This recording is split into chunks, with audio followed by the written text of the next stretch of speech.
Hi everyone, I'm Jack from Jack's English. And I'm Luke from Learn English Like a Pro, and welcome to the newest episode of our podcast, which is designed to help you improve your listening by listening to our natural discussions in English. Yep. Great, and today's topic is on money. Important one today, yeah. Yes, so I have 3 questions for you. So the first one is, how do you manage your money?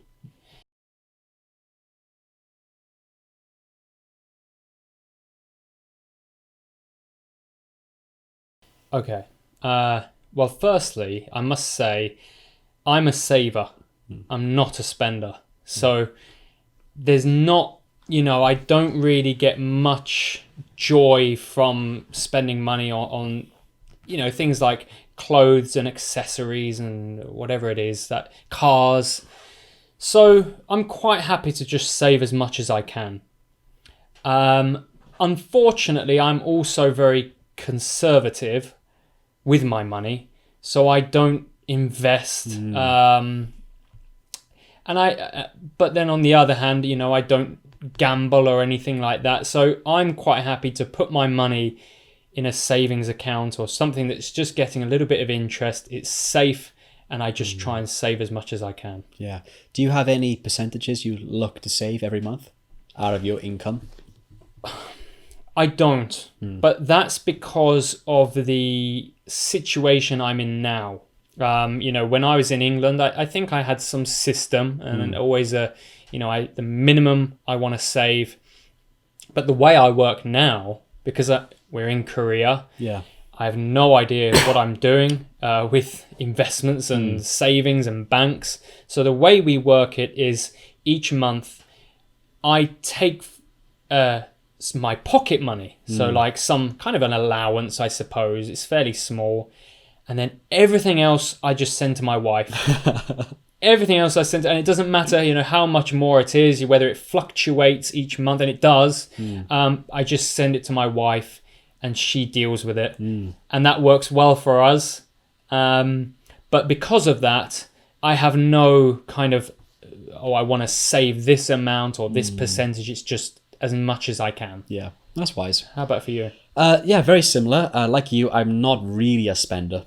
I've never really enjoyed buying fancy clothes or cars or anything special like that, apart from a couple of things, but nothing much. Yeah. So I always try to save a percentage of my salary. I aim for 30%. Okay. And sometimes I do more, sometimes less, depending on how much I earn that month. Like my salary fluctuates a bit, like you. But I always try to save 30%. Out of that money, quite a lot goes to my wife too. Yeah. Because like we're in Korea, they have the savings accounts. But unlike you, I invest heavily actually. So I probably, out of the 30%, 15% goes to cash savings with my wife, and 15% goes into my investments. Okay. So I have invested usually very risky assets. Yeah. So I invested in Bitcoin quite heavily, and up until recently, and precious metals like gold and silver. And when the time is right, I'll also invest in stocks and shares too. Okay. So I want to make that automatic. So come on, give us a tip. I'm not an investor. Oh, okay. I'm sure a lot of people who are watching and listening aren't, so give us one tip. Simple tip, not financial advice, get in trouble for this. Not an advice, just a tip, or what I do. You need to have 3 buckets. Yeah. One bucket is cash, because cash is obviously really important to spend and have for emergencies. Second bucket is of things like gold or silver or oil, the things we call commodities. The reason we need that bucket is because those are things, right? And when inflation goes up, the price of things goes up. But if you invest in things, then you don't lose your money. Yeah. Does that make sense? Yeah, sure. Of course, those things do also have in ups and downs, but generally speaking, they go up with inflation.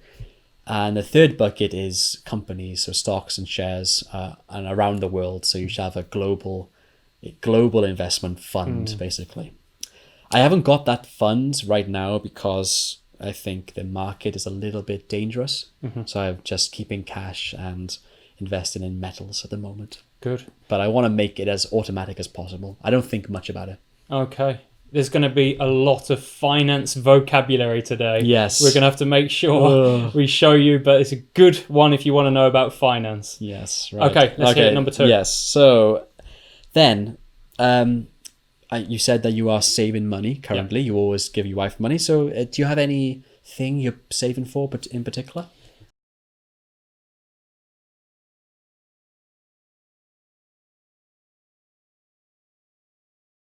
Well, for me, when it comes to spending money, there's one thing that excites me, and I normally have something I'm working towards, and that's technology. Okay. I'm not a big tech guy, I don't know much about it, but it does excite me. So, before earlier in the year, it was a computer, and then it's been a phone. Right now, it's a camera. And the reason I'm doing that is for what we're doing now. I want to really improve my YouTube channel, and I want to get a nice camera. It's a Sony, and a good lens. Yes. And well, until recently, I thought, okay, I need to save $1,000. Yeah. And then I had a chat with someone recently, and he said, no, Jack, you need a lens which will cost you about $600. So actually, after this podcast, I'm going to have a chat with my wife and explain I need $1,600. So Yeah. that's what I'm working towards, but bit of a long-term savings. Yeah. How about you? So I'm in Korea currently, and eventually I want to go back home to the UK, and I need money to go home. I need cash savings. So I'm saving to buy a house in the UK. Wow. A little house. So I have, like I mentioned in a previous podcast, my wife is pregnant. So I can't be doing with small city flats or city apartments anymore. I need a little more space. So I am saving to put a deposit on a house in the UK. And that's quite a nice thing, isn't it? That in the UK, I don't know if you know this in Korea, I've heard you need over 30% of the value of the house as a deposit. Yeah, that's a lot. It's an enormous amount. But in the UK, what are we on now? 10%. Sometimes you can give a 5% deposit, but that's rare. Yeah. And a little bit risky. I think that's too little. Yeah. The average is 10%.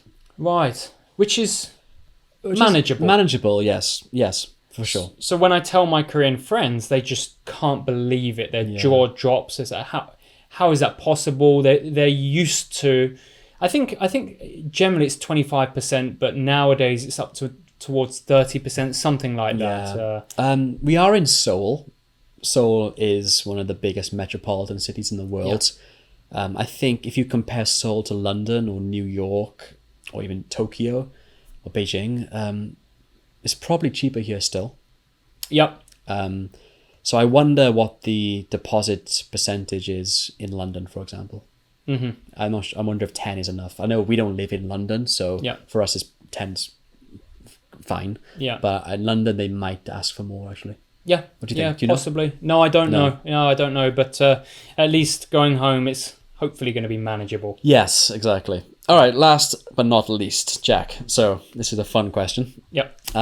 Let's imagine that I'm a rich millionaire. Fantastic. And I want to give you £1 million. Perfect. What would you do with it?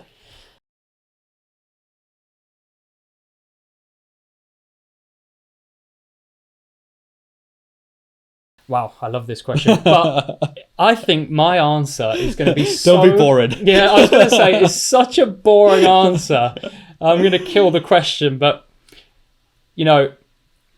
for me, a very important thing is to have financial independence. Yeah, okay. And it's to have enough money where I can say, okay, I don't need to work, but I can work and do the things I want to do. And that would give me more joy than any car or house or, traveling around the world, whatever it is. So for me, such a boring answer, but I would put the majority of it in an investment. Yeah. It would be in a fund. Yeah. And I would live very happily and comfortably off the interest. Yeah. I'm so sorry. I know you expected more, but that is what I would do. I'll give you more. Yes, okay. Come on, let's hear the Actually, interesting no. answer. To be completely honest, I would do exactly the same. Okay. Exactly the same. Yeah. However, I would buy one thing. Okay, go on. I would buy a Rolex. Oh, right. Not a new one. Yeah. I would buy a second-hand Rolex. They cost a lot of money still. Yeah. £10,000 maybe. But I like Rolex. I think they look really cool, and Yeah. it would be a nice gift, and you can have it forever. Like a car, for example, unless you buy a vintage car, they go out of fashion and they get old, and then they just die away. Yeah. Whereas a nice Rolex watch, a nice Rolex watch will be a nice Rolex watch in 100 years' time, which I can give to my kid Yeah. when I pass on. It's a good idea. But I would also invest 90%. Yeah, right, yeah. Keep 10 myself. Invest 90% into a fund like you. I think I'd treat myself as well, just one treat. But by the way, So what would be that treat? okay, well, I've actually said it already. It would be a camera, but it would be a really good one, really like good. way beyond what I would buy now. You know, it'd be a $10,000 camera. Rolex is no good for me. I have very thin wrists, so watches just don't suit me. They, you know, they come all up and down my wrists. It just doesn't look good. But You can get different sizes. no, it doesn't look good. It doesn't Okay, look good. okay. I'd have to get a very thin, like, design. It just see. doesn't. It dominates my wrist. Yeah, it would be a camera. Okay, sure. A good camera. I have a story before we wrap up. Let's hear it. In my hometown, not exactly, but close to my hometown, in a city called Newport in Wales, one man, he's about our age, 30-ish, he won, not $1 million, he won several hundred, maybe 100 million in a big lottery win. Yeah. He bought his local football team. Oh, that's nice. Yeah, I he like bought that. Newport FC. At the time, I don't think they were even a professional club, like semi-professional clubs.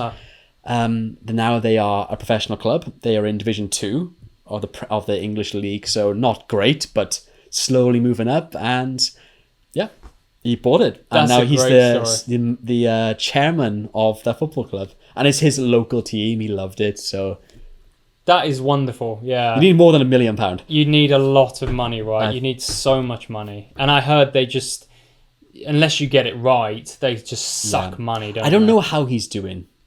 I know the club is doing okay. I'm not sure like if he is doing a good job or not, but we'll see.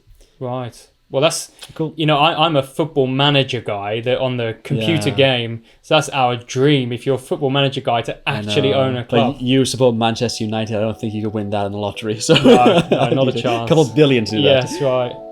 that. So that's it. Thank you very much for listening and watching. If you have any questions, please leave them below in the comments. Yes, thank you very much for watching again. We'll see you next week for another episode. All right. See you guys. Yep, bye-bye.